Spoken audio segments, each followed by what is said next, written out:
엄마, 애 봐줄 거면 제대로 좀 봐줘. 도대체 뭐 하다 이런데 다치게 해? 어머니, 요즘 너무 피곤해 하시는 거 아니에요? 이럴 때일수록 알아서 관리 잘하셔야지요. 애가 다치는 건 좀 곤란합니다. 매일 사위 속옷까지 손으로 빨아입혔습니다. 우리 엄마는요, 뭐든지 다 잘해요. 거의 저희 집 전속 가사도우미죠. 제 딸 수진이가 사람들 앞에서 이러더군요. 딸 하나 잘 키워놓으면 늙어선 꽃길 걷는다고들 하죠. 근데요, 딸 하나뿐인 제가 그 아이 집에서 가사도우미로 불리게 될 줄은 정말 몰랐습니다. 사람들이 깔깔 웃는데 전 숨이 턱 막히더군요. 그 아이가 그렇게까지 저를 낮춰 부를 줄은 진짜 꿈에도 몰랐어요. 안녕하세요. 오늘의 사연 주인공은 복자 씨입니다. 그녀는 하나뿐인 딸을 위해 인생을 바쳤고 결국 그 딸의 집에서 식모가 되어버렸습니다. 그 이야기는 지금부터 시작됩니다. 시작하기 전에 구독과 좋아요, 알림 설정 꼭 부탁드립니다. 안녕하세요. 제 이름은 김복자이고 올해 68입니다. 평생을 일하다 3년 전에 은퇴해 경기도 작은 동네에서 혼자 조용히 살아가고 있었습니다. 수진이는 제가 40 가까이 되어 어렵게 얻은 아이입니다. 수진이를 갖기 앞서 저는 2번이나 유산을 했습니다.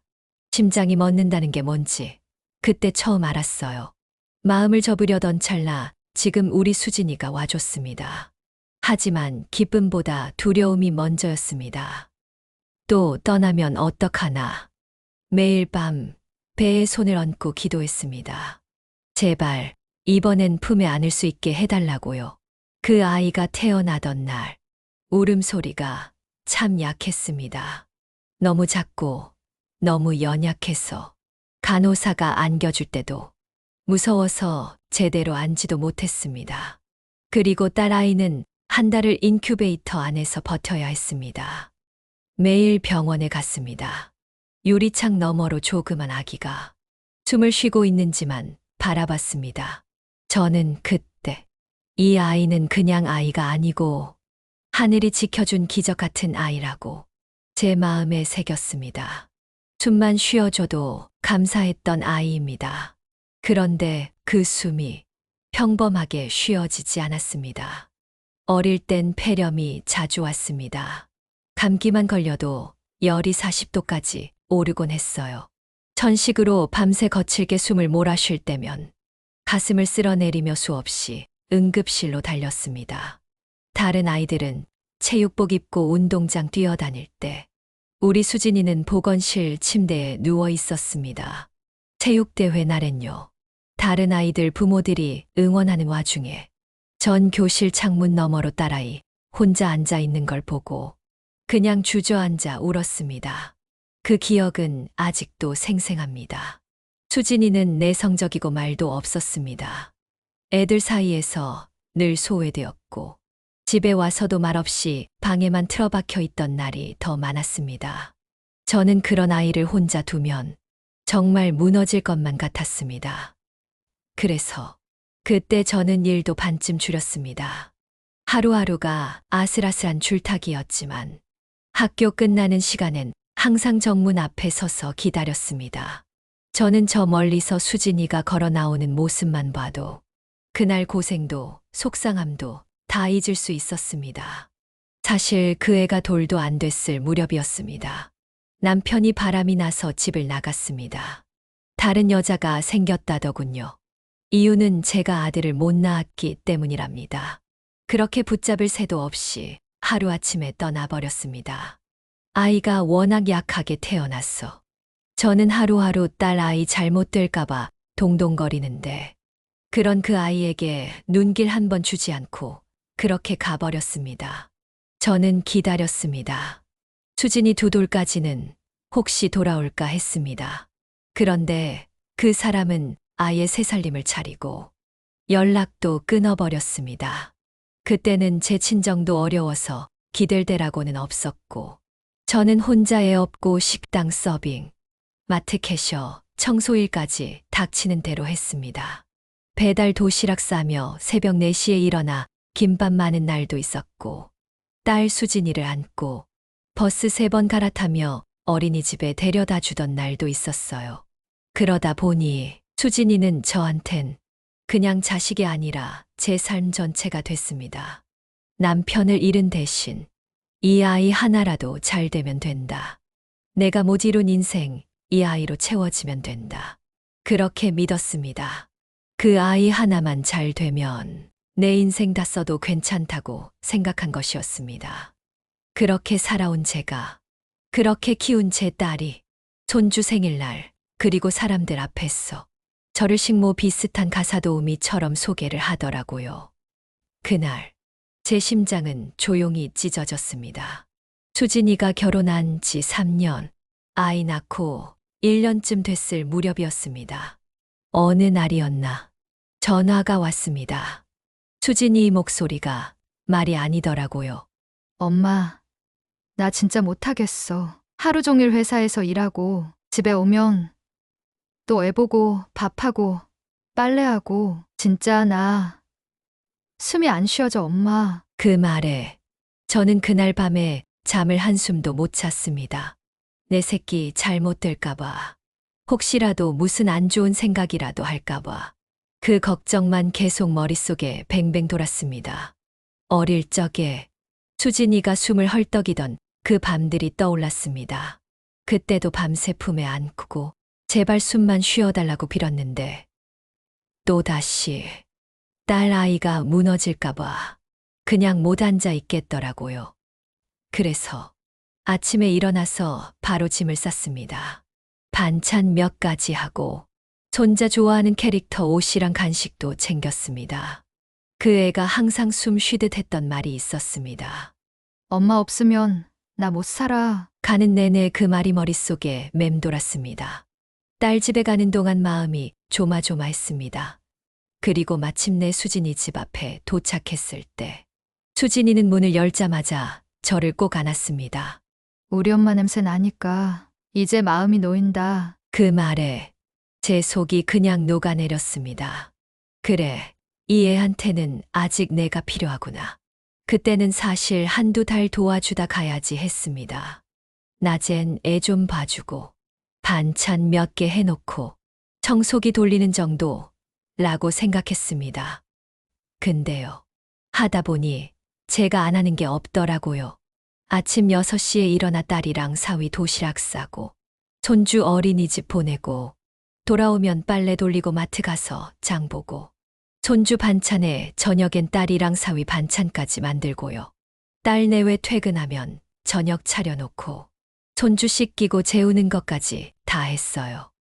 심지어 속옷은 손으로 빨아야 한다고 했어. 사위 속옷까지 매일 손으로 빨았습니다. 처음엔 남사스럽기도 했지만 하다 보니 그것도 점점 무뎌지더군요. 정말 하루 종일 쉴 틈이 없었습니다. 그런데 그 아이들은 고맙다 말은 하루 이틀뿐. 어느 날부터는 할 일이 많이 남았는데도 그냥 소파에 털썩 앉아버리더라고요. 그리고 길게 말도 안 해요. 그냥 제가 알아서 다 할 줄 아는 사람처럼요. 엄마 없으면 나 못 살아 하던 말도 언제부턴가 엄마가 알아서 하겠지가 되더라고요. 청소하고 설거지하고 간식 챙기고 한 번은 제가 하루 종일 움직였더니 허리가 끊어질 것 같아서 좀 누워있다가 늦게 움직였습니다. 그랬더니 수진이가 뭐라는 줄 아세요? 엄마, 왜 갑자기 누워있어? 애기 씻겨야 되는데 왜 아직도 그러고 있어? 나 피곤하단 말이야. 지금 엄마가 안 하면 누가 해? 그 말이요. 그냥 뼈처럼 박혔습니다. 내가 여길 왜 왔지? 내가 누구지? 그 생각이 그때 처음 들었습니다. 근데 그때도 저는 힘들어도 힘들다고 말 안 했습니다. 내 새끼니까 내 새끼 회사에서 일하고 아이 챙기려 살림하랴 힘들 거 아니까요. 내가 아니면 누가 해주랴. 내가 참는 게 편하니까. 그렇게 생각했습니다. 말하다가 혹시 상처라도 줄까봐. 마음 닫아버릴까봐요. 근데 그게 저만 그런 생각을 하고 있었던 것 같아요. 저는 제 딸을 도와주러 간 거였는데 그 애는 절 그냥 파출부 비슷한 식모로 보기 시작한 거죠. 그렇게 제 두 발로 들어간 그 집에서 저는 어느새 식모보다 못한 사람이 돼 있었습니다. 누구 하나 엄마 괜찮아 하는 사람도 없었습니다. 그리고 손주 생일날이었습니다. 사위네 식구들까지 집에 왔죠. 미역국에 불고기, 잡채, 전, 김밥까지. 아침부터 허리가 휘도록 차렸습니다. 그런데 사돈이 도착하더니 그러더라고요. 사돈 잡채 좀 더 데워주실 수 있어요? 따뜻하게 먹으면 더 맛있잖아요. 분명 웃으며 부탁하는 말투였지만 그 순간 깨달았습니다. 저는 이 집에서 그냥 뭐든 다 해주는 사람이란 걸요. 그리고 사위는 건배하면서 한마디 보탰습니다. 장모님이 집안 전담 가사도우미나 다름없죠? 덕분에 저희는 아주 편해요. 그런데 더 황당한 건 수진이는 그 말에 맞장구를 치는 거예요. 저희 엄마는 원래 살림은 기가 막히게 하세요. 저희 엄마 손맛 아니면 애도 밥을 안 먹는다니까요. 어머님, 아버님 많이 드세요. 하하. 그 말을 듣고 제가 얼마나 부끄러웠는지 몰라요. 사돈들 앞에서, 사위네 식구들인 낯선 사람들 앞에서 제 존재가 그저 그런 식으로 소개됐다는 사실에 그 자리가 지옥 같았습니다. 그리고 손 하나 안 거들고 핸드폰만 보며 방에서 안 나오더니 왜 자기가 생색을 내는지 제 딸이지만 그때는 참 얄미웠습니다. 얼마 후 며칠을 허리를 붙잡고 버티다가 겨우 제 집에 다녀오려고 했습니다. 하루 종일 손주 보고 쪼그리고 앉아 청소하고 빨래 널고 설거지하다 보면 뼈가 갈리는 소리가 들릴 것 같았거든요. 드디어 주말이 다가왔고 이때다 싶어 주말 이틀 동안 제 집에서 편하게 쉬고 오려고 마음을 먹었었죠. 방에 먼지도 쌓이고 화초도 말라가서요. 혼자 사는 집이라도 집에 간다는 자체가 제 숨통을 트여줬거든요. 그런데 금요일 저녁 수진이가 퇴근하자마자 그러더군요. 엄마, 이번 주말엔 가지 마. 김서방네 회사 사람들이 몇 명 오기로 했거든. 그냥 잡채랑 갈비찜, 동그랑땡, 나박김치 정도만 준비해줘. 엄마 음식 없으면 내가 체면이 안 서서 그래. 부탁 좀 할게. 저는 그 말에 잠깐 망설였습니다. 허리도 아팠고 솔직히 너무 지쳐 있었거든요. 근데 또 생각했습니다. 회사 사람들도 오는데 우리 딸 체면 구기면 어쩌나. 이번 한 번만 더 도와주자. 토요일 아침 일찍 장을 보러 갔다 왔습니다. 갈비찜 할 고기 사서 손질하고 잡채 당면 불리고 파, 마늘 다지고 전 부칠 재료까지 다 준비했죠. 허리엔 파스를 두르다시피 하고 중간중간 소파에 주저앉아 숨 좀 고르면서도 이내 다시 일어나 부엌으로 들어갔습니다. 이것만 끝내고 나면 쉬자. 이번엔 나도 나한테 신경 좀 써야겠어. 그렇게 다짐하면서요. 저녁 무렵 사위 회사 사람들이 하나둘 도착했습니다. 웃음소리, 건배 소리. 그 안에서 저는 조용히 뒷정리를 하고 있었습니다. 와, 음식이 진짜 푸짐하네요. 어머님이 다 하셨어요? 장모님 손맛 최고시다. 이런 밥상 처음 받아봐요. 아하하, 사실상 저희 장모님은 뭐랄까? 전담 가사도우미 겸 손주 케어 도우미세요. 덕분에 저희 부부는 진짜 편하게 삽니다. 하하하. 그 말을 듣는 순간 제 귀가 아니라 제 심장이 또 한 번 멎는 줄 알았습니다. 사위가 사람들 앞에서 절 어떻게 부르는지를 들으면서도 저는 그저 설거지를 하고 있었습니다. 그냥 그대로 굳어버렸죠. 우리 엄마는 내가 한마디만 하면 다 해줘요. 진짜 엄마 없었으면 저 어쩔 뻔했어요. 그쵸? 엄마. 그 순간 제가 이 집에서 누군지 선명하게 보였어요. 엄마도 아니고 가족도 아니고 그냥 시키면 다 해주는 사람. 그게 제가 된 거였어요. 그날 밤 부엌에서 조용히 접시를 정리하다가 손등에 눈물이 툭 떨어졌습니다. 누구 하나 엄마 허리는 좀 어때요? 엄마 고생했어요. 엄마도 같이 좀 드세요. 라는 말은 하지 않았습니다. 그리고 너무 지쳐서 허리를 부여잡고 눕는데 눈물이 멈추질 않았습니다. 내가 여길 왜 왔을까? 나는 누굴 위해 살았을까? 생각하면 생각할수록 가슴이 아팠습니다. 그렇게 저는 전기장판도 안 켠 채 바닥에 누웠습니다. 허리가 쑤셨죠. 근데 더 아팠던 건 마음이었습니다. 잡채그릇 내밀던 사돈, 장모님 없었으면 못 살았다는 사위, 우리 집 전속 도우미라며 웃던 수진이, 그리고 손주가 다쳐도 제 탓, 손주가 아파도 제 탓. 모든 게 저를 비참하게 만드는 것 같았습니다.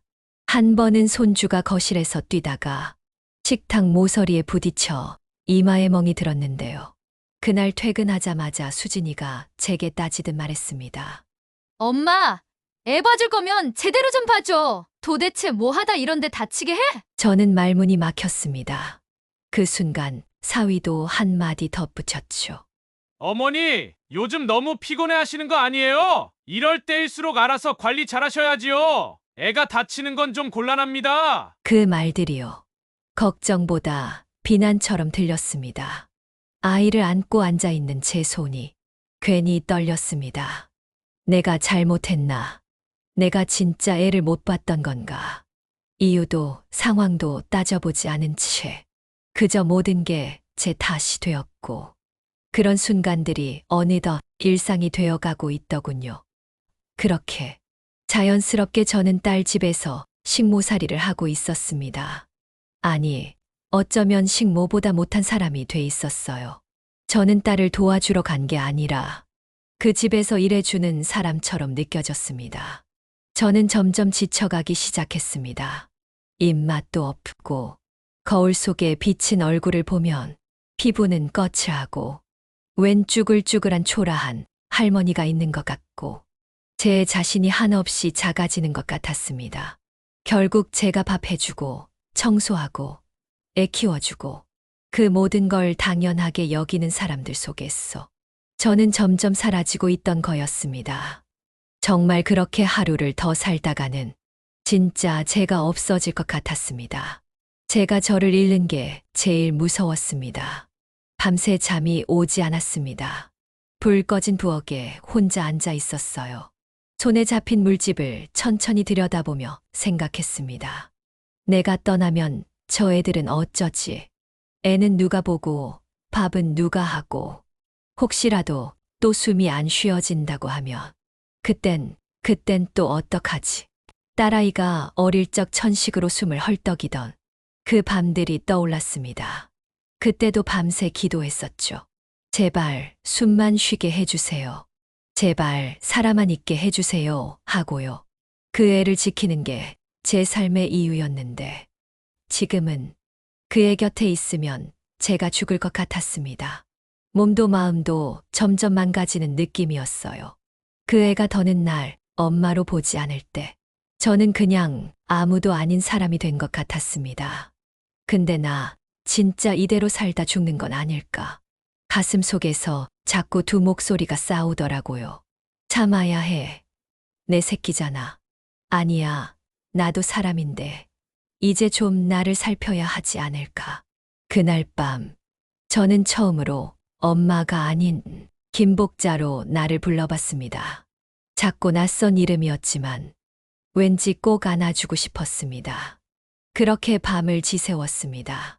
그리고 새벽 5시 조용히 일어나 대충 반찬 몇 가지를 만들어 놓고 저는 작은 가방 하나를 챙겼습니다. 그리고 거실에 있는 아이 인형 옆에 짧은 편지 한 장만 남겼죠. 수진아, 엄마는 너 낳고 지금까지 너 하나만 보고 살았단다. 네가 숨만 쉬어줘도 고맙던 시절이 있었어. 밥 먹을 때도 눈 감을 때도 내 새끼 잘 되게 해주세요. 그 기도밖에 안 했어. 너 잘 키워야 한다고. 일 줄이고 먹고 싶은 거 안 먹고 여행 한 번 제대로 못 갔지. 근데 수진아, 엄마가 너무 오래 엄마로만 살아버린 것 같아. 그래서 이제 엄마도 엄마를 좀 돌보려 한다. 아프지 말고 잘 지내라. 엄마는 괜찮다. 정말이야. 떠나는 버스 안에서 울었습니다.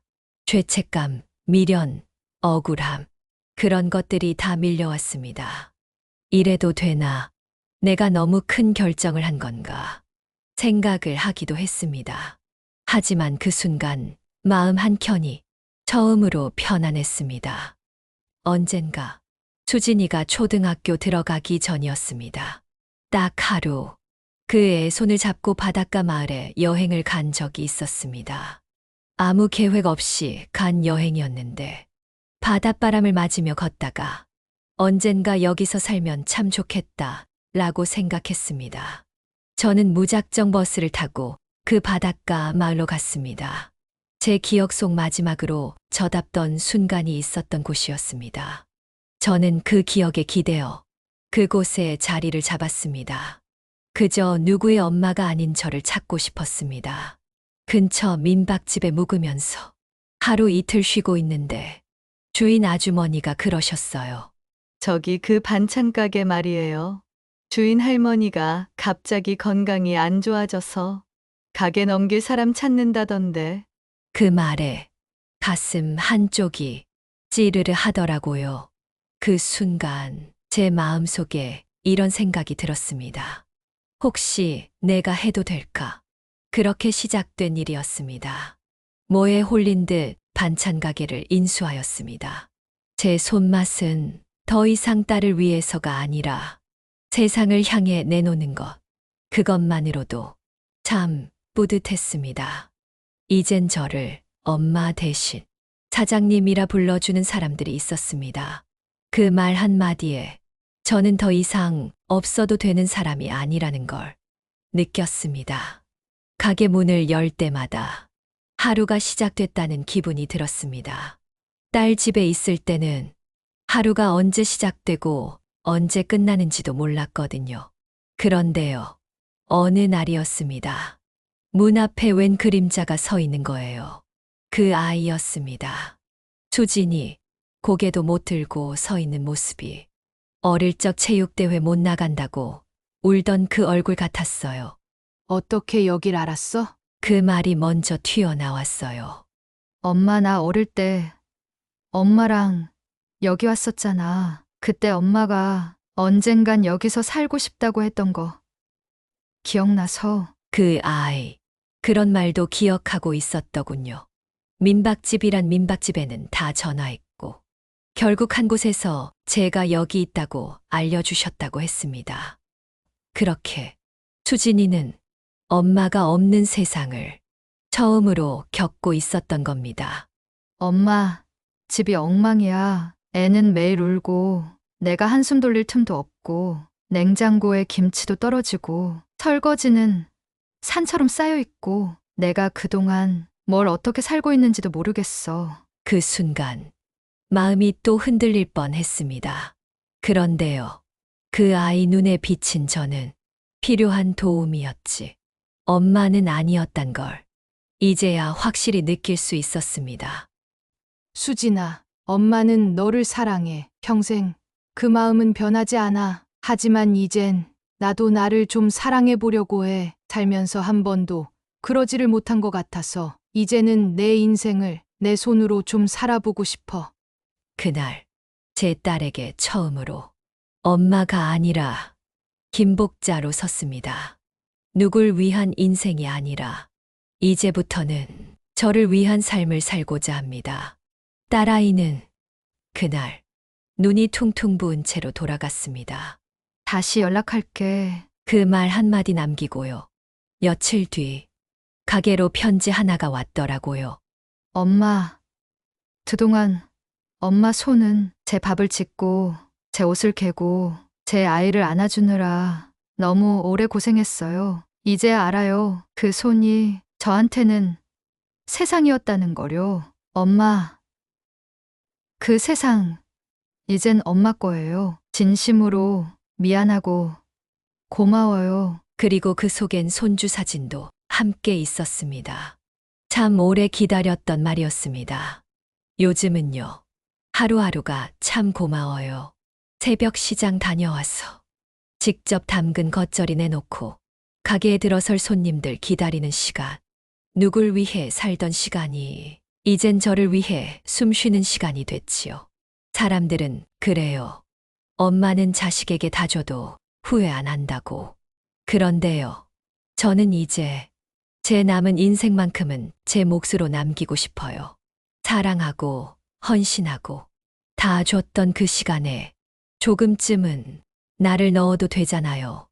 이름 석자 김복자로 오늘도 반찬을 담고 마음을 담습니다. 그리고 다짐해요. 이제는 누구의 엄마가 아니라 나 자신으로 살아갈 거야.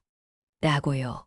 혹시 이 영상을 보고 계신 여러분도 누구의 엄마, 아내, 며느리로만 살아오신 건 아닐까요? 오늘만큼은 당신 이름 석자를 조용히 불러보세요. 그 이름도 당신이 지켜야 할 가장 소중한 존재라는 걸 잊지 마세요. 지금까지 황혼의 늪이었습니다. 오늘 이야기가 마음에 닿았다면 좋아요와 구독, 알림 설정도 꼭 부탁드립니다. 오늘도 여기까지 살아오시느라 정말 고생 많으셨습니다.